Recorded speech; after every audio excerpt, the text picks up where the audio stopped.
So we know that what is the meaning of this equation, v vector is equal to 10 a cap। तो इसमें velocity का magnitude 10 हो जाएगा, direction ए vector की हो जाएगी।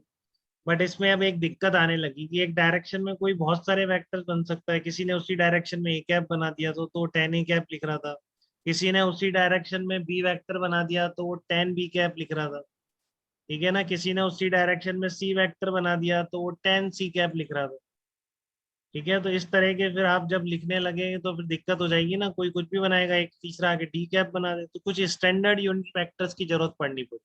ठीक है ना, कि कुछ स्टैंडर्ड यूनिट वेक्टर बनाए जा सकते हैं क्या, जिससे कि सबको समझ में आ जाए बिना डायरेक्शन स्पेसिफाई करे, उनकी डायरेक्शन भी हमेशा फिक्स रहे। ठीक है ना। तो इसलिए लोग फिर किधर जाने लगे, कोऑर्डिनेट सिस्टम की तरफ जाने लगे। ठीक है। तो पहले आप समझिए कि आपको 2D कोऑर्डिनेट सिस्टम क्लियर है क्या एकदम। तो 2D कोऑर्डिनेट सिस्टम तो जैसे ये प्लेन है आपका, यही बना सकते हैं आप एक्स वाई प्लेन। ठीक है ना। ये आपका, ये आपने देखा है बचपन से, ये आपकी एक्स एक्सेस होती है, ये वाई एक्सेस होता है। तो कोई भी पॉइंट अगर एक्स कॉमा वाई आपको लेना है तो आप ले लेंगे, यहाँ से परपेंडिकुलर डाल दीजिए इसको। ठीक है। तो ये आपकी डिस्टेंस कितनी हो जाएगी, ये एक्स हो जाएगी और ये वाई हो जाएगी। तो आप लोकेट कर पाते हैं बेटा एक्स कॉमा वाई पॉइंट को। ठीक है ना। कोई दिक्कत तो नहीं है यशवंत आपको। ये डिस्टेंस बताइए कितनी होगी।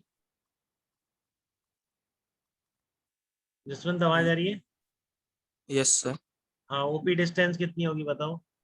एक्स कॉमा वाई पॉइंट है, इसकी ओरिजिन से डिस्टेंस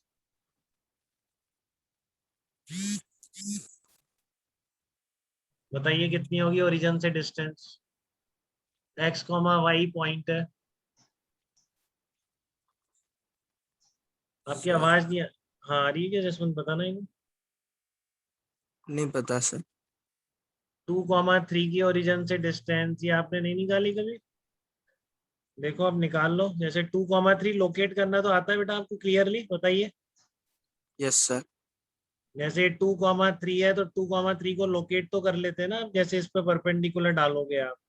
तो 2,3 हाँ। तक आप कैसे पहुंचते हैं, पहले एक्स के पैरेलल चलते हैं 2, फिर वाई के पैरेलल चलते हैं, ऐसे ही पहुंचते हैं।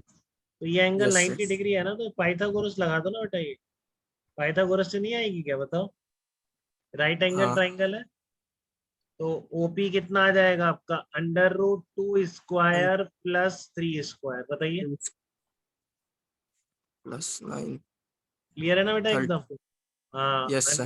√30। तो ऐसे ही कभी भी एक्स कॉमा वाई पॉइंट की जो डिस्टेंस है वो क्या हो जाएगी, √x² प्लस y² होगी, कुछ भी हो।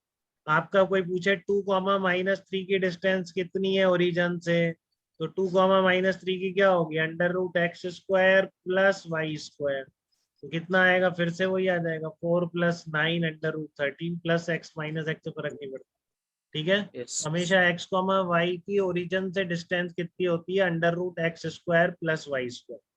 ठीक है ना। But yes. ये रिप्रेजेंटेशन लिमिटेड है बेटा। इससे आप एक्स कॉमा वाई से केवल ये जो प्लेन दिख रहा है आपको स्क्रीन का सामने, इसी प्लेन पर कोई भी पॉइंट लोकेट कर पाओगे। इस स्क्रीन से बाहर की तरफ कोई पॉइंट हुआ, आपकी तरफ कोई पॉइंट हुआ, मान लो हवा में।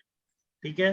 तो आप उसको कैसे रिप्रेजेंट करोगे, तो इसलिए आप क्या करते हैं, हम इस 2D कोऑर्डिनेट सिस्टम से हम 3D कोऑर्डिनेट सिस्टम की तरफ बढ़ते हैं। ठीक है। तो आप एक बार देखिए 3D कोऑर्डिनेट सिस्टम आप कैसे देखेंगे। ठीक है। उसमें आपको मैं अलग तरीके से दिखाऊंगा जिससे आप स्पेस में भी देख पाए चीजों को।